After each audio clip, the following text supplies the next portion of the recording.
Electo mantuvo esta semana reuniones con el PIT-CNT, con las cámaras empresariales que trasladaron a las nuevas autoridades sus principales propuestas, sus preocupaciones, entre otros asuntos estuvo sobre la mesa, como hablábamos recién, el tema del cierre de la fábrica Yazaki, que despidió a 1.200 trabajadores. Bueno, para hablar de este y otros tantos asuntos que tienen que ver con el Ministerio de Trabajo, recibimos ya en nuestra mesa a Hugo Barreto, subsecretario designado de Trabajo, catedrático grado 5 del Derecho del Trabajo. Muchísimas gracias, Barreto, por estar con nosotros. Muy amable. Gracias a ustedes. Bienvenido, buenos días. Bienvenido. Bueno, antes de entrar en los temas profundos, ¿te veías venir de alguna forma esta designación o te tomó por sorpresa?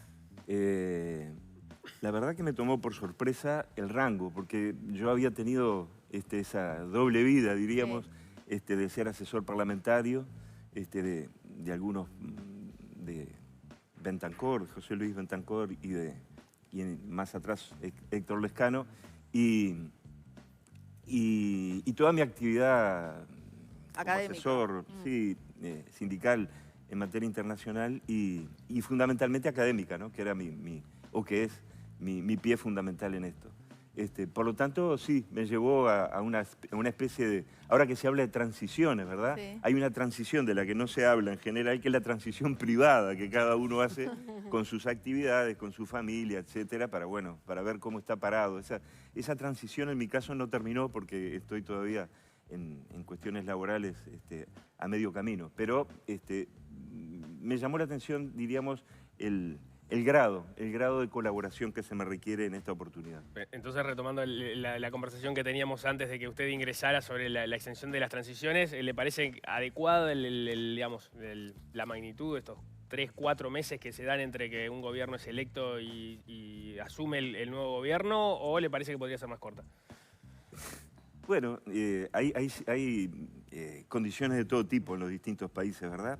Yo estimo que no genera demasiado problema, salvo alguna sorpresa que nos llevamos, como ocurrió antes de ayer desde el punto de vista laboral, la aprobación de la ley sobre empresas que utilizan plataformas digitales. Bueno, eso a una semana de cambiar el Parlamento es un tanto llamativo, diríamoslo así. Pero fuera de eso, permítese una transición ordenada. La transición no siempre es fácil, es un proceso. Hay que ver también que no solamente es la transición respecto del gobierno existente, sino que es también la conformación de equipos. Los equipos de gobierno todavía no están enteramente completos. O sea que no me parece en lo personal un problema eso. Y a ustedes les toca justo una transición complicada porque hay un conflicto muy grande en el medio, ¿no? Una transición del Ministerio de Trabajo que podría haber sido más tranquila, con reuniones más operativas de funcionamiento, cae con este problema de Yazaki y el despido de 1.200 trabajadores. ¿Cómo están abordando esa situación el gobierno saliente y el entrante, entre los dos? Bueno, ayer justamente estuvimos en Colonia con el ministro designado, con Juan Castillo, y con la futura directora nacional de Trabajo, Marcela Barrios. Y estuvimos en una asamblea de trabajadores y trabajadoras, y digo y trabajadoras con énfasis porque, como es sabido, un 60% creo del personal son mujeres. Y ciertamente que sí, que situaciones graves como esa, de pérdida de empleo, de pérdida de calidad de vida en definitiva, afectan o complejizan, diríamos así, la transición. Entonces es como una transición también a dos vías. La transición que se hace con el Ministerio de Trabajo a partir del traslado de información, etcétera, y luego el abordaje de problemas que son inmediatos, pero que todavía no están en manos del gobierno. Entonces estamos también un poco, yo diría, media agua, tratando de colaborar en lo que nos es posible, y tratando de comprender la situación. Hay que ver que la cuestión de la pérdida de puestos de trabajo no es solamente la pérdida de ingresos y la pérdida del puesto de trabajo en sí mismo, que es lo que primero aparece a luz, sino toda la crisis que ello implica desde el punto de vista personal. O sea que el tema del desempleo no es solamente la pérdida del ingreso, sino que es pérdida de identidades, pérdida de cuerpo social. Si me permiten una brevísima, no digo anécdota, pero un brevísimo relato.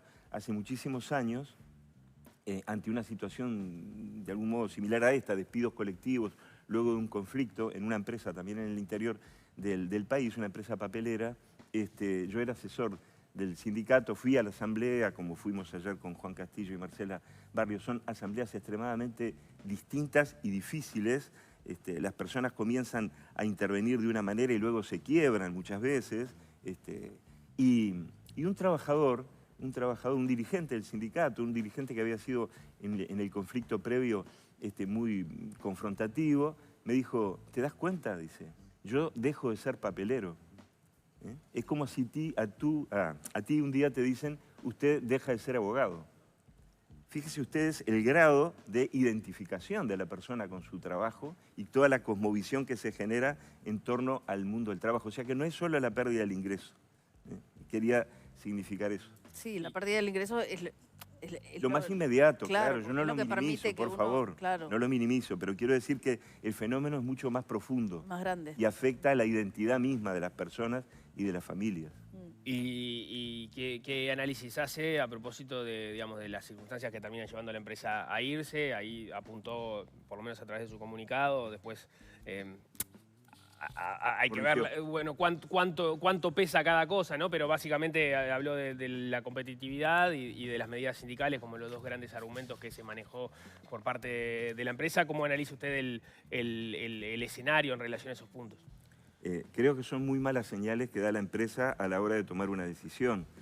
La empresa toma la decisión basado seguramente en consideraciones de tipo económico. Se habla de su radicación en Paraguay, por ejemplo. Hace unos días pusimos allí en las redes alguna información acerca de cuál es la situación de la inspección del trabajo en Paraguay. Paraguay viene siendo observado por la Organización Internacional del Trabajo desde hace muchísimos años por las deficiencias que tiene la inspección del trabajo. Los inspectores del trabajo en ese país son trabajadores autónomos, no tienen estabilidad laboral, ¿verdad? Son contratados a término. Tienen que pedir ciertos permisos, no tienen posibilidad de ingresar directamente a una empresa. O sea, hay deficiencias muy importantes. Entonces la pregunta que nos hacemos es, bueno, ¿cuáles son las condiciones o los factores de competitividad que una empresa busca cuando se retira del país? Quiere decir que desde ese punto de vista me parece cuestionable. Y más cuestionable aún, cargar con el peso del retiro de la empresa a los trabajadores y trabajadoras. Ninguno de ustedes, ni yo mismo, teníamos noticia de que la conflictividad en Yasaki fuera espeluznante, si se me permite una expresión. Estaba como fuera absolutamente del radar de cualquiera, hasta del propio Ministerio de Trabajo. Hasta el propio Ministerio de Trabajo que se vio sorprendido por esta decisión. Algunas cámaras han manifestado que tenían esa información. Aquí el presidente de la Cámara de Industria dijo que sí tenía conocimiento de que la tensión con los problemas sindicales estaba presente. Bueno, a ver, la conflictividad es un elemento corriente en las relaciones laborales, ¿no? Yo desconfío mucho de aquellas personas que dicen que la conflictividad es una patología de los sistemas democráticos. La conflictividad es propia de las relaciones humanas. Las relaciones familiares también son conflictivas.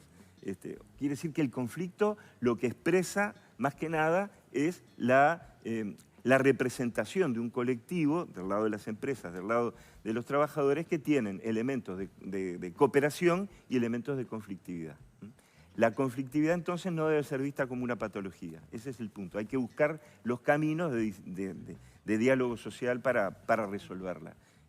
Reitero, yo no tenía esa impresión y conozco las relaciones laborales en el sector, no las actuales, sino en el pasado, porque en algún momento me tocó actuar sobre eso. Sí, justamente quería ir hacia ahí, porque usted fue abogado del PIT-CNT y lo ha representado incluso en instancias frente a la OIT y la dupla de jerarquía del ministerio, compuesta también por Juan Castillo, que es un histórico dirigente sindical. ¿A usted le parece que esta proximidad, que esta afinidad va a marcar alguna diferencia a la hora de gobernar? Diferencia en el sentido de justamente la proximidad que se tiene con uno de los dos actores más relevantes contrapuesto a los empresarios, ¿no? Primero, una breve corrección, si me Adelante. permiten. En realidad, los medios han dicho bien de que yo soy asesor sindical, pero asesor sindical del PIT-CNT hace muchísimos años que no lo soy. En la medida que cuando asumí responsabilidades como asesor en el Ministerio de Trabajo en el año 2010, concomitantemente renuncié a mi asesoramiento concreto y puntual al PIT-CNT. Lo que sí es cierto es que después del 2020, después de dejar el Ministerio de Trabajo, pasé a trabajar como asesor de la Confederación Sindical Internacional, pero que no tiene que ver con el PIT-CNT. O sea que sí tengo una identificación como asesor sindical, no lo voy a negar, pero es un matiz. Es un matiz que yo quería señalar. Lo segundo, para intentar una respuesta, es que uno no debe negar de dónde viene, ¿no? Hay un viejo libro que seguramente ustedes o se los leyeron o los leyeron a sus hijos, ¿de dónde venimos? ¿No? ¿De dónde venimos? Bueno, ¿de dónde venimos? Nadie puede negar de dónde viene.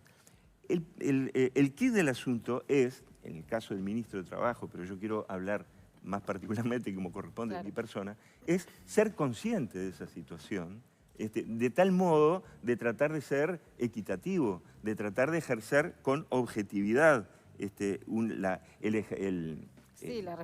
la responsabilidad de gobierno. Yo no voy a decir nunca que no fui asesor sindical, lo he sido. Tengo convicciones acerca de la importancia de los derechos de los trabajadores y trabajadoras en un sistema productivo como el actual.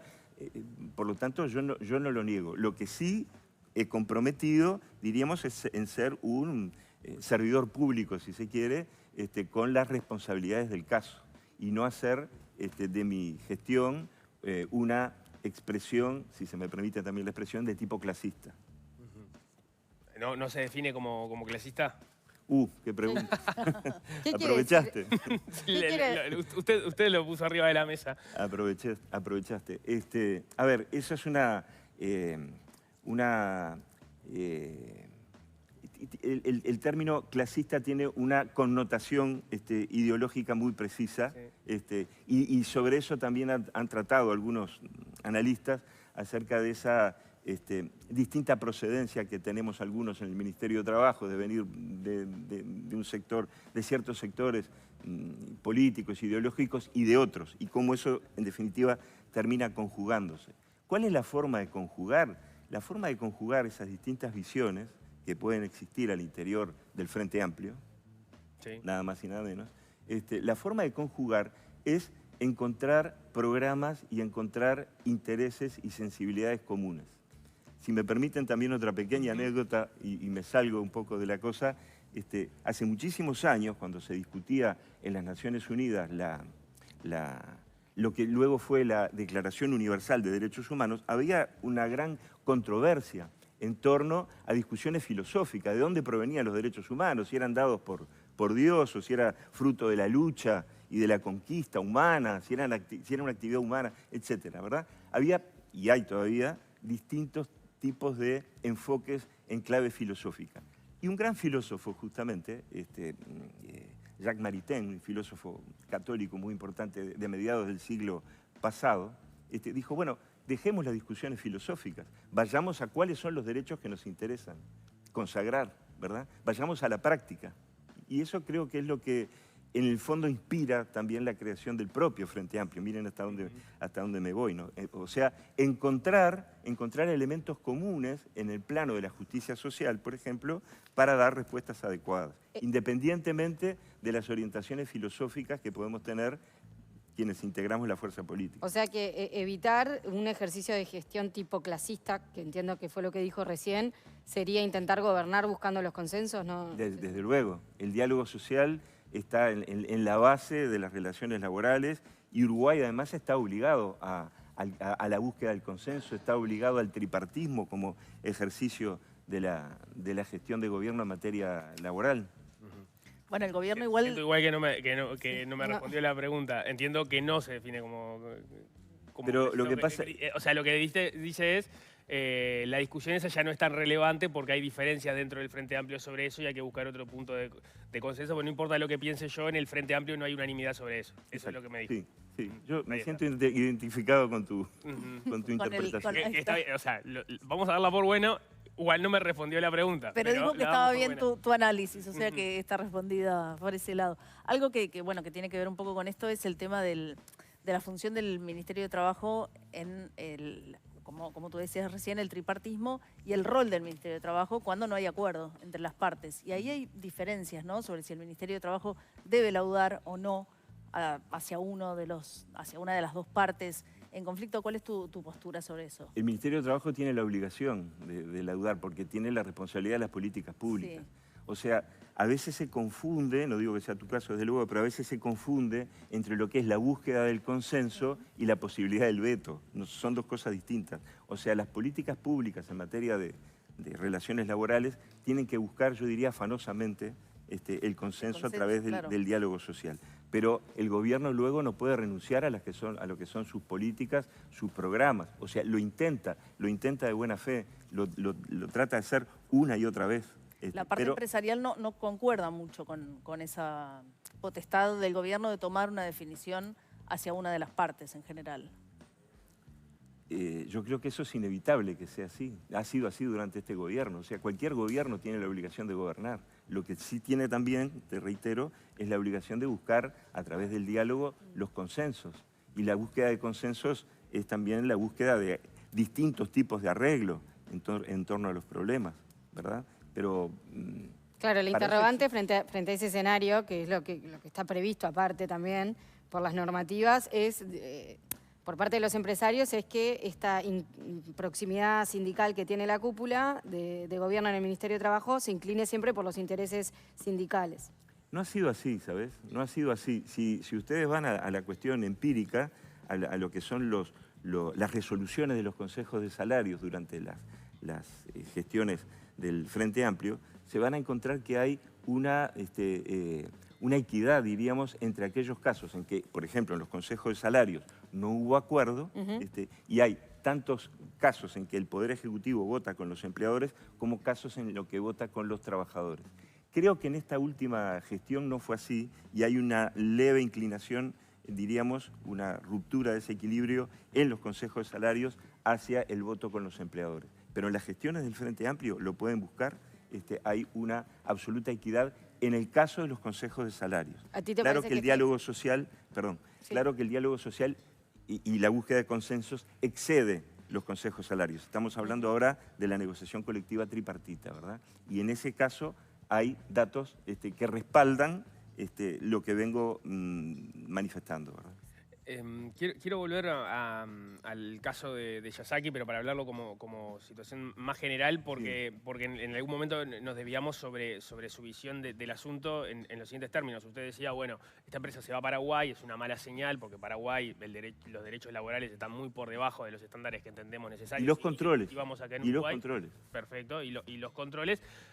Eso que es real no deja de ser real también que en este caso la empresa termina tomando la decisión y el daño que se genere, más allá de que nos quedemos conformes con las condiciones laborales que tenemos, en la medida que no hay trabajo, no deja de ser un problema para esas familias. Las preguntas van por dos lados. Una es, si en el análisis que ustedes están haciendo desde el Ministerio de Trabajo estamos ante una situación de riesgo de que esto se pueda profundizar y que haya otras industrias o empresas que puedan correr con una suerte similar, por un lado, y lo otro son...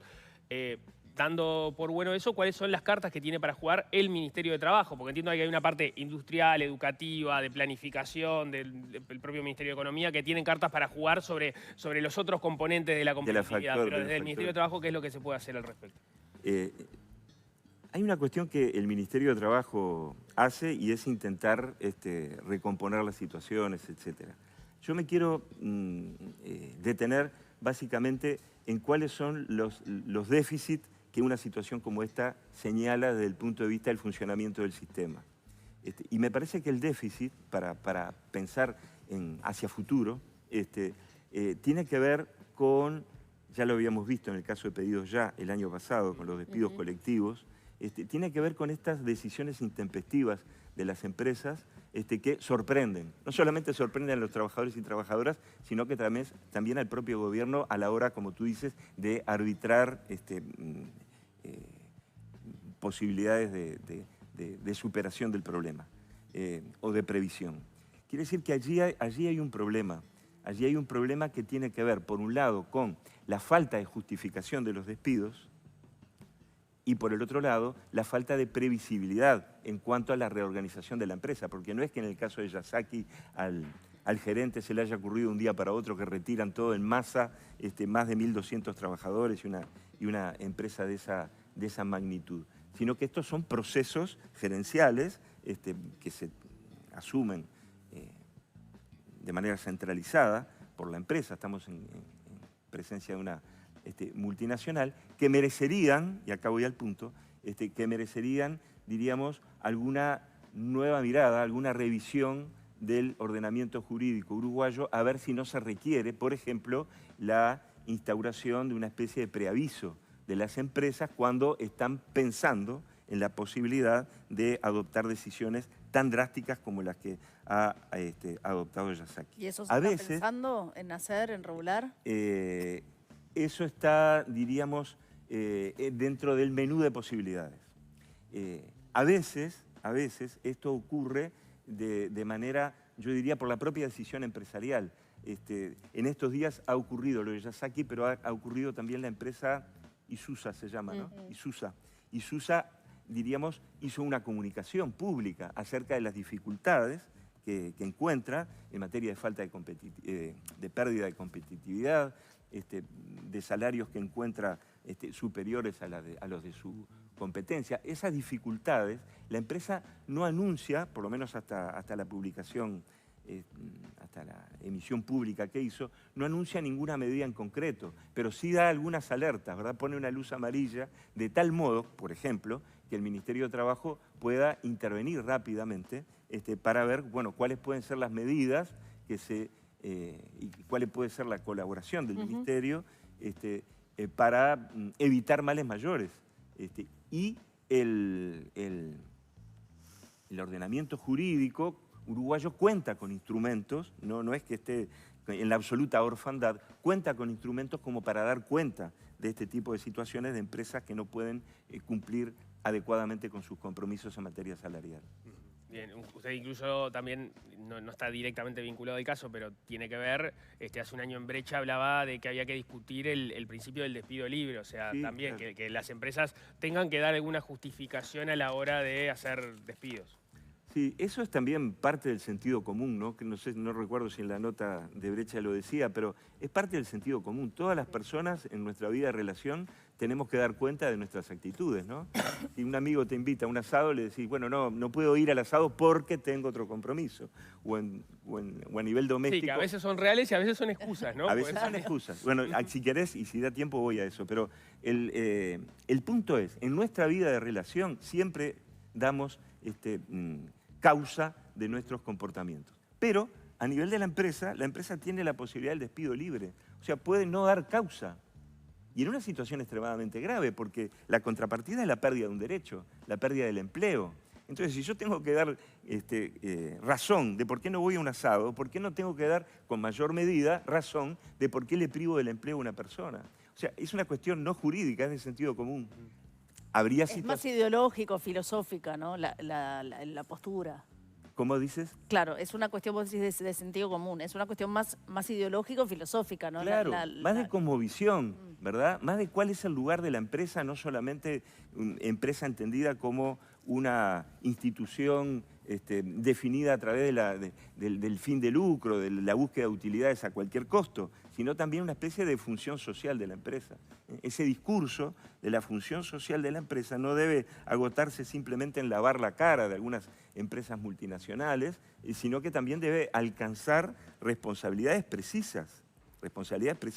Por ejemplo, un preaviso razonable, caso de Yasaki, por ejemplo, dar causa de las desvinculaciones laborales. Todo esto más allá de que las empresas cuando hacen esto igual pagan las indemnizaciones correspondientes a los trabajadores. En el Uruguay sí. En el Uruguay sí, debido a esa fortaleza institucional que todos reconocemos. No así en muchos países.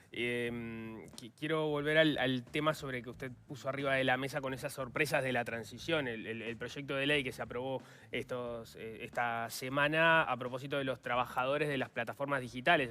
Es un proyecto de ley que ya se venía trabajando, hubo otros proyectos de ley que aparecieron más sobre la mesa a último momento en el Senado esta semana, pero este en concreto no, venía trabajando y la postura del gobierno es garanticémosle a los trabajadores de las plataformas un mínimo de derechos y no laudemos la discusión que está planteada sobre si los trabajadores son trabajadores independientes o son trabajadores dependientes de las empresas. ¿Cuál es la visión que tienen ustedes sobre este asunto? Bueno, que ese es justamente el problema que la ley tiene que abordar. ¿Cuál es la naturaleza del vínculo, la calificación del vínculo? Sobre ese punto, cuando me tocó con otros colegas de la universidad comparecer en la Comisión de Legislación del Trabajo, le dejamos ofrecida a la Comisión de Legislación del Trabajo de la Cámara de Diputados las distintas opciones que hay a ese respecto. La peor opción es la de este proyecto. ¿Por qué? De este proyecto, no, de esta ley, perdón. Esta es la peor opción. ¿Por qué? Porque deja al albur del acuerdo entre trabajador individual y empresario cuál es la calificación del vínculo. Ya sabemos cómo termina esta historia, ¿verdad? En la medida que se presenta un recurso, hasta ahora se viene laudando a favor de los trabajadores. Claro, pero hay que presentar una demanda en el universo de las personas que trabajan, tanto en reparto como en transporte de personas. En ese universo, la modalidad contractual absolutamente prevalente es la de trabajo autónomo, arrendamiento de servicios. Quiere decir que dejar al albur en una relación desigual, como es la de empleador y trabajador individual, ya sabemos cuál es el resultado. Y lo que hace entonces esta norma es consolidar esa desigualdad, porque no brinda instrumentos a los efectos de determinar objetivamente cuál es la calificación del vínculo entre el trabajador. ¿Cuál sería el resultado concreto? Y empleador. Bueno, iba a eso justamente. Hay varias opciones. Una opción, la más radical, si ustedes quieren, es que la propia ley diga son trabajadores autónomos o son trabajadores dependientes, ¿verdad?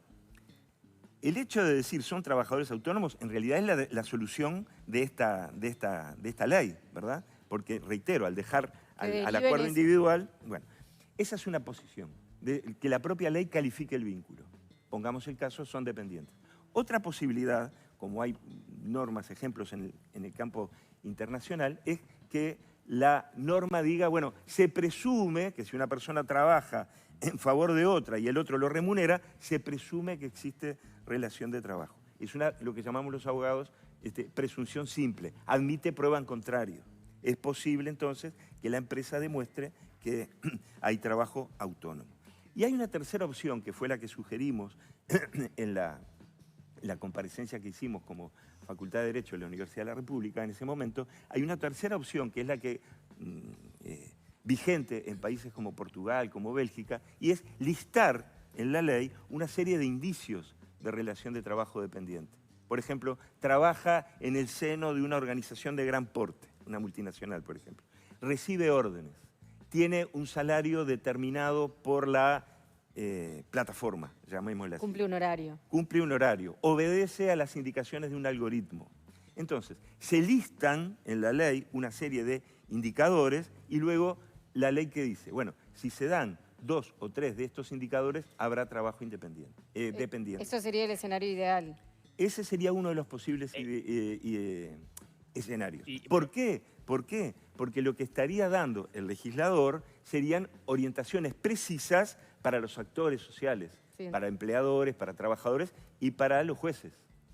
Que aún sin, y te dejo un minuto nada más, los jueces en nuestro país y en muchos países del mundo, aún sin una legislación de soporte, como ocurría en Uruguay hasta este momento, y esperamos que esta orientación judicial no cambie, de manera abrumadoramente mayoritaria, declaran que existe relación de dependencia entre los trabajadores de las de empresas que laboran en plataformas y la empresa. Claro, ahí la duda que me queda es, en un caso que se fuera por un camino como el que usted propone, las empresas no necesariamente, entiendo, estarían obligadas a hacer esto, sino que simplemente está la legislación dada como para que si se presentan recursos se reconozca el vínculo.